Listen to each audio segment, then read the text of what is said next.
കുറച്ചു കാലമായി കാത്തിരുന്ന ഭ്രമയുഗം ഇന്ന് റിലീസായി. വൈകുന്നേരത്തെ ഷോയ്ക്ക് പോയി കണ്ടു. പടത്തിന്റെ അഭിപ്രായം പറയാം.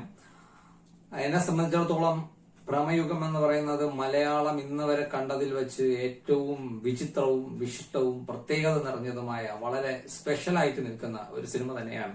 എല്ലാ തരത്തിലും ഒരുപാട് കാര്യങ്ങളിൽ വളരെ സ്പെഷ്യൽ റേഞ്ചിൽ നിൽക്കുന്ന ഒരു സിനിമയാണ്. എന്തൊക്കെ പറഞ്ഞാൽ ഒരു ഹൈ ക്ലാസ് മൂവി തന്നെയാണ്. എല്ലാ തരത്തിലും ഉയർന്ന നിലവാരം പുലർത്തുന്ന ഒരു മൂവി തന്നെയാണ്.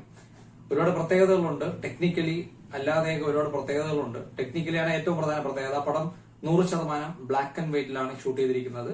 പിന്നെ ഫുൾ സ്ക്രീൻ സിനിമാസ്കോപ്പിലല്ല സിനിമ വന്നിരിക്കുന്നത്. ഏതാണ്ട് സ്ക്രീനിന്റെ ഒരു 75% നിറഞ്ഞു നിൽക്കുന്ന ഒരു 16:9 റേഷ്യോ വരുന്ന ഏതാണ്ട് ഒരു 16:9 റേഷ്യോ വരുന്ന ഒരു വൈറ്റ് സ്ക്രീൻ ഫോർമാറ്റിലാണ് സിനിമ ഷൂട്ട് ചെയ്തിരിക്കുന്നത്.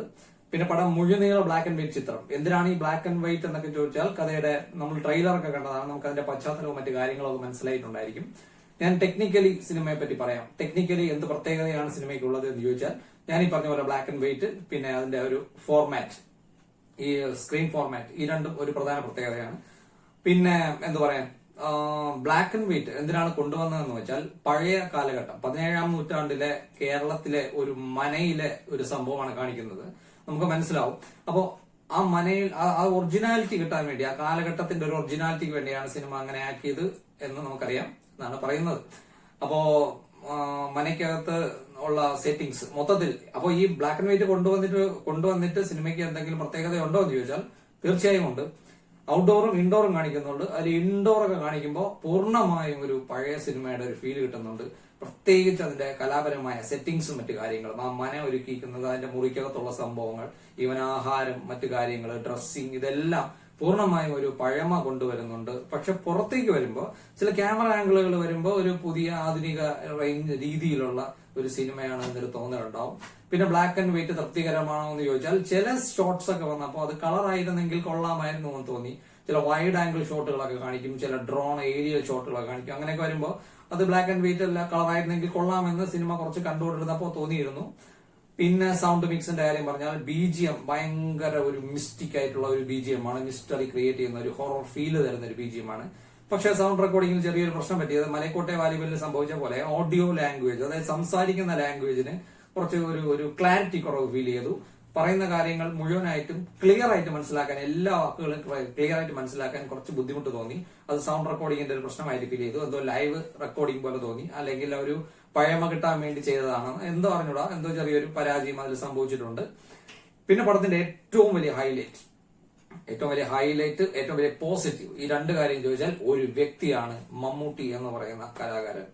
അദ്ദേഹത്തിന്റെ ഞെട്ടിക്കുന്ന ഒരു പ്രകടനം, നമ്മൾ ഇന്ന് വരെ കാണാത്ത രീതിയിലുള്ള ഒരു പ്രകടനം. അദ്ദേഹം സ്ക്രീനിൽ വന്ന് നിൽക്കുന്ന ഓരോ ഷോട്ടും അത് കാണുമ്പോൾ തന്നെ എന്തോ ഒരു ഫീലാണ് ഉള്ളിൽ. കാരണം അത്ര പവർഫുൾ ആയിട്ടുള്ള, ഇത്രയും ഭീകരവും പവർഫുള്ളും പിന്നെ ഒരു ഗ്രാൻഡും ആയിട്ടുള്ള ഒരു ക്യാരക്ടർ. നെഗറ്റീവോ പോസിറ്റീവോ ഒന്നും പറയുന്നില്ല, ഒരു വല്ലാത്ത ക്യാരക്ടറാണ്. ഇന്ന് വരെ അദ്ദേഹം ചെയ്തിട്ടുള്ളതിൽ വെച്ച് ഏറ്റവും പ്രത്യേകത നിറഞ്ഞ ഒരു ക്യാരക്ടറാണ്. അതിപ്പോ നോട്ടമായാലും ചിരിയായാലും ഒരു മൈന്യൂട്ട് എക്സ്പ്രഷൻ വരെ അദ്ദേഹം കലക്കിയിട്ടുണ്ട്. 2024 ഇദ്ദേഹത്തിന് എന്ത് ചേഞ്ചാണ് ഈ സംഭവിക്കുന്നത്, ഒരു അപാരമായ ചേഞ്ച് തന്നെയാണ്. വേറെ റേഞ്ചിലാണ് പുള്ളിക്കാരൻ എത്തിയിരിക്കുന്നത്. പിന്നെ സിനിമയിൽ മൊത്തത്തിൽ അഭിനയിച്ചിരിക്കാൻ 5 പേരേ ഉള്ളൂ. അതില് പ്രധാന കഥാപാത്രങ്ങൾ 4 പേർ. ഒരാൾ ജസ്റ്റ് ഒരു സീനിൽ വന്നിട്ട് അങ്ങ് പോവും. ഒരു ലേഡി അത് ജസ്റ്റ് ഒന്ന് വന്നിട്ട് പോകും. പ്രധാനമായും 3 പേർ, സിദ്ധാർത്ഥ ഭരതൻ, അർജുൻ അശോകൻ, മമ്മൂട്ടി, ഈ 3 പേരുമാണ്. അതിൽ പ്രധാന കഥാപാത്രമായിട്ട് നായകനെ പോലെ നിൽക്കുന്നത് നമ്മുടെ അർജുൻ അശോകനാണ്. എനിക്ക് പുള്ളിക്കാരന്റെ അഭിനയം അത്ര സാറ്റിസ്ഫൈങ് ആയിട്ട് തോന്നിയില്ല. ആ സിനിമയിൽ അദ്ദേഹത്തെ കണ്ട് എനിക്കൊരു മടുത്തൊരു ഫീൽ ആയിരുന്നു. അദ്ദേഹത്തിന്റെ എക്സ്പ്രഷൻ, ചില നടത്തം, ഇതെല്ലാം ഒരു ആർട്ടിഫിഷ്യാലിറ്റി ഫീൽ ചെയ്തു.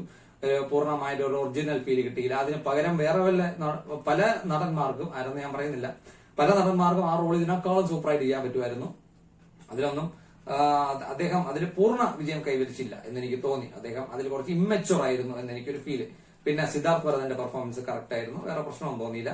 മമ്മൂട്ടി, സിദ്ധാർത്ഥ് ഭരതൻ അതൊക്കെ ഓക്കെ ആയിരുന്നു. ഇദ്ദേഹത്തിന് പകരം വേറെ റോളായിരുന്നേ കൊള്ളാമായിരുന്നു. പിന്നെ പടത്തിന്റെ മറ്റൊരു നെഗറ്റീവ്, ലാഗ് ഉണ്ട്. നല്ല ഒരു ഏച്ചില് ഫീൽ ചെയ്യും ചില ഭാഗത്ത്. ഒരു കൊച്ചു കഥയാണ്. ഒരു സത്യം പറഞ്ഞാൽ 2 മണിക്കൂറിനകത്ത് നടത്താൻ പറ്റുന്ന ഒരു കഥയാണ് പടം. ഏതാണ്ട് 2:20 വരെ ഉണ്ട് ലെങ്ത്. അത്രയും ലെങ്തിന് പറയാൻ പറ്റുന്ന ഒരു കഥയല്ല ഇതിൻ്റെ അകത്തുള്ളത്. കുറച്ചുകൂടെ ഫാസ്റ്റ് ആക്കാമായിരുന്നു. അനാവശ്യമായ ഒരുപാട് രംഗങ്ങളുണ്ട്. ചില രംഗങ്ങളുടെ ലെങ്ത് വളരെ കൂടുതലാണ്. ചുമ്മാ വലിച്ചു നീട്ടുന്ന ഒരു ഫീല് കിട്ടി. ഒരുപാട് രംഗങ്ങളുണ്ട്. പ്രത്യേകിച്ച് അർജുന അശോകനെ കാണിക്കാൻ വേണ്ടി മാത്രം കുറെ രംഗങ്ങളൊക്കെ അതിൻ്റെ അത് ഉൾപ്പെടുത്തിയിട്ടുണ്ട്. അതെല്ലാം ബോറായിട്ട് തോന്നി, എഴച്ചിലായിട്ട് തോന്നി. പടം കുറച്ചുകൂടെ ഫാസ്റ്റ് ആയിരുന്നെങ്കിൽ ഒരു ഗും എഫക്റ്റ് ആയിരുന്നു. പിന്നെ ഇത് കണ്ടിറങ്ങുമ്പോൾ ഒരു വാവ് ഒരു എഫക്റ്റ് കിട്ടുന്നില്ല. അതെന്താണെന്ന് പറഞ്ഞാൽ ക്ലൈമാക്സിൽ കുറച്ച് പോരായ്മകളുണ്ട്. തനി ഒരു നമ്മള് പുതുമയുള്ള ഒരു സംഭവങ്ങളില്ല. പക്ഷെ അതിന്റെ അത് ചെയ്തു വെച്ചിരിക്കുന്ന VFX, അതിന്റെ അത് ക്രിയേറ്റ് ചെയ്തിരിക്കുന്ന നമ്മളെ ഒരു മൊത്തത്തിലൊരു ഫിക്ഷണൽ ക്യാരക്ടർ, ഒരു ഫാന്റസി ഫിക്ഷൻ ഒക്കെയാണ്. എങ്കിലും അതിന്റെ അത് കാണിച്ചിരിക്കുന്ന കുറെ കാര്യങ്ങളുണ്ട്. ഒരല്പം പതറിപ്പോയിരുന്നെങ്കിൽ കൂക്കുവിളി വരെ കേൾക്കും, ആളുകൾ കൂവും. ആ റേഞ്ചിലുള്ള ചില സാധനങ്ങൾ ഉണ്ടായിരുന്നു. പക്ഷെ അത് വരെ വളരെ കറക്റ്റ് ആയിട്ട് ചെയ്തു വെച്ചിട്ടുണ്ട്. VFX, കലാപരമായ വർക്ക്, ആർട്ടിസ്റ്റിക് ആയിട്ടുള്ള കാര്യങ്ങളിലൊക്കെ 100-ന് 100 പടത്തിന് യാതൊരു കുഴപ്പവുമില്ല.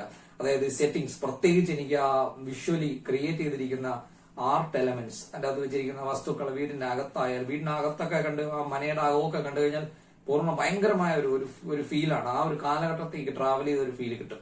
പുറത്തേക്ക് വരുമ്പോൾ ചെറിയൊരു ചേഞ്ച് ഉണ്ട് എന്നേ ഉള്ളൂ. കഥ ക്ലൈമാക്സ് ഒക്കെ കുറച്ചുകൂടെ ഒന്ന് നന്നാക്കാമായിരുന്നു എന്ന് തോന്നി. ഈ പടത്തിന്റെ പ്രത്യേകത ഇത് ഇനി വർക്ക് ചെയ്താൽ എത്രയോ ബെറ്റർ ആകുമായിരുന്നു എന്ന ഒരു സിനിമയായിരുന്നു. പക്ഷെ മമ്മൂട്ടി എന്ന ആ കഥാപാത്രത്തിന്റെ പെർഫോമൻസ് ഇനി ഇതിനപ്പുറം ബെറ്റർ ആകാൻ പറ്റില്ല. 100-ന് 100 മാക്സിമം ടോപ്പ് ലെവലിൽ എത്തിയിട്ടുണ്ട്. അതിനപ്പുറം അതിനൊരു ബെറ്റർമെന്റ് നടക്കില്ല. എന്നാൽ സിനിമ ഒരു പലതരത്തിലും സിനിമയെ കുറച്ചുകൂടെ ബെറ്റർ ആക്കാമായിരുന്നു. പിന്നെ ഇതൊരു ബ്ലാക്ക് ആൻഡ് വൈറ്റ്, പൂർണ്ണമായും ബ്ലാക്ക് ആൻഡ് വൈറ്റ് കാണുമ്പോൾ എവിടെയോ ഒരു തൃപ്തിക്കുറവ് ഫീൽ ചെയ്തു. അല്ല സ്ക്രീൻ ഫോർമാറ്റിൽ വേറെ പ്രശ്നമൊന്നും ഫീൽ ചെയ്തില്ല. അതാണ് ഭ്രമയുഗം. ഭ്രമയുഗത്തെ മൊത്തത്തിൽ പറഞ്ഞു കഴിഞ്ഞാൽ, ഭ്രമയുഗം ഞാൻ പറഞ്ഞ പോലെ മലയാളത്തില് ഒരു വളരെ വ്യത്യസ്തം തന്നെയാണ്. ഇത് കാണുന്നെങ്കിൽ best quality, sound and picture ക്വാളിറ്റിയിൽ ബെസ്റ്റ് ക്വാളിറ്റി അതിൽ കാണണം. ഒന്നുകിൽ നല്ല തിയേറ്ററിൽ പോയി കാണുക, ബെസ്റ്റ് തിയേറ്റർ ചൂസ് ചെയ്ത് കാണുക. ഇല്ല വയ്യ എങ്കിൽ ഇനി പ്രിന്റ് OTT റിലീസ് ആകുമ്പോൾ നല്ല ഹൈ ക്വാളിറ്റി മോണിറ്ററിൽ നല്ല സൗണ്ട് എഫക്റ്റോട് കൂടി കാണുക. എങ്കിൽ മാത്രമേ ഈ സിനിമ എൻജോയ് ചെയ്യാൻ പറ്റൂ. അപ്പോൾ അതാണ് ഭ്രമയുഗം. തിയേറ്ററിലുണ്ട്, പോവുക, കാണുക. ഭ്രമയുഗം.